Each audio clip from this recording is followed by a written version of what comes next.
In 1958, Chairman Mao, the communist leader of China, announced to his nation that he had a mission that he wanted them to accomplish.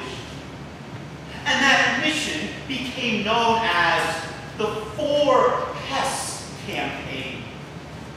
According to the 4 Pest Campaign, their mission was to eliminate rats, flies, mosquitoes, and sparrows from the land. In the case of sparrows, the thinking was that since sparrows nibbled on the grain in the fields, that if they got rid of the sparrows, there would then be more grain left for the people to eat.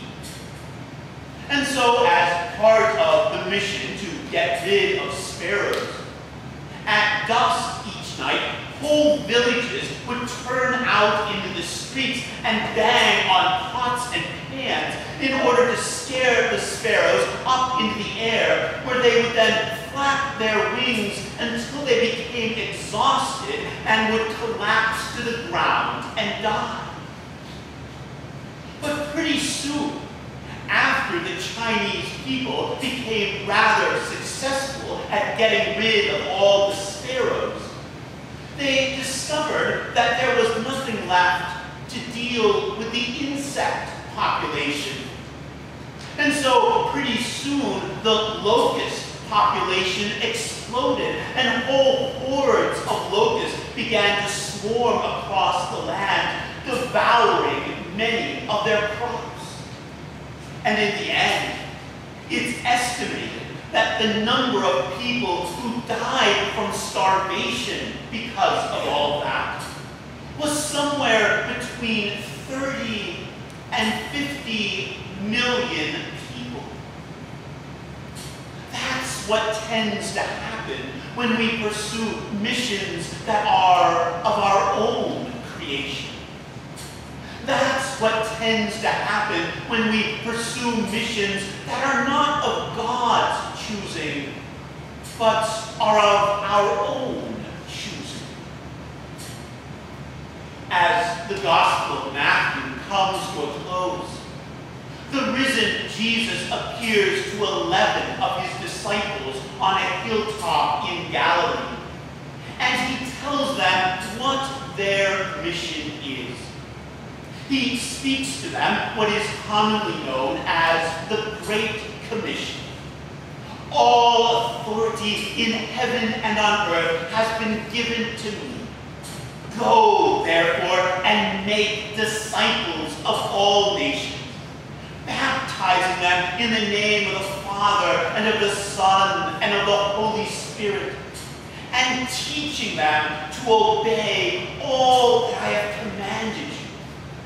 And lo, I am with you always to the close of the age.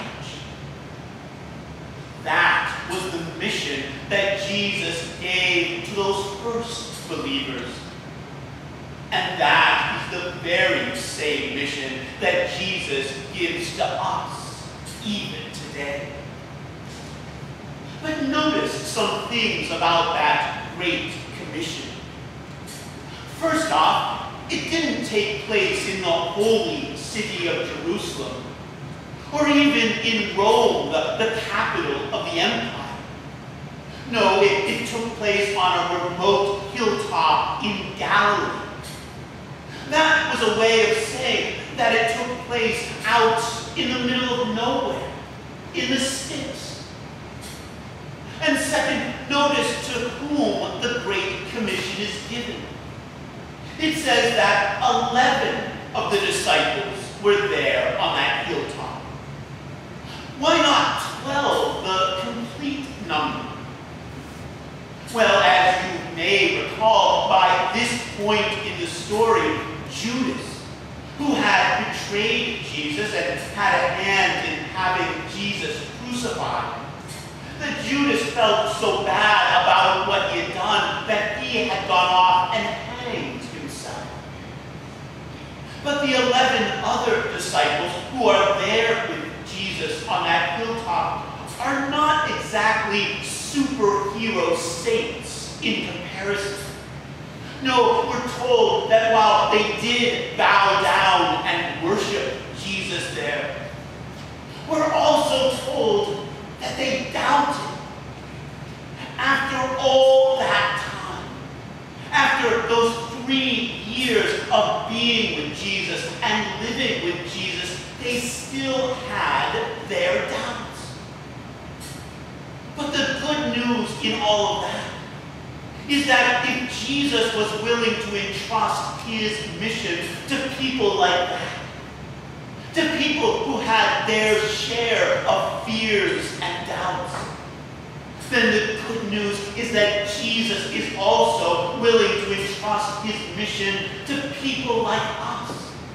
People who have our own share of fears and doubts.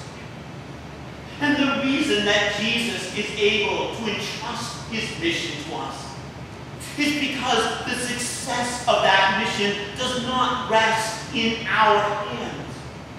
The success of that mission does not depend on our ability or on our worthiness. No, Jesus is able to entrust his mission to us because as he gives us that mission, he also gives us the resources that we need to fulfill that mission. And that is the promise that he will be with us every step of the way. Corrie ten Boom, a Dutch Christian who managed to survive the Nazi concentration camps during World War II, liked to use this example. She said that if you want revival, if you want renewal to come to your church, then take a piece of chalk and go into your room. And with that chalk, draw a circle on the floor and kneel down inside that circle and pray, Lord, bring revival to my church. And let it begin inside this circle.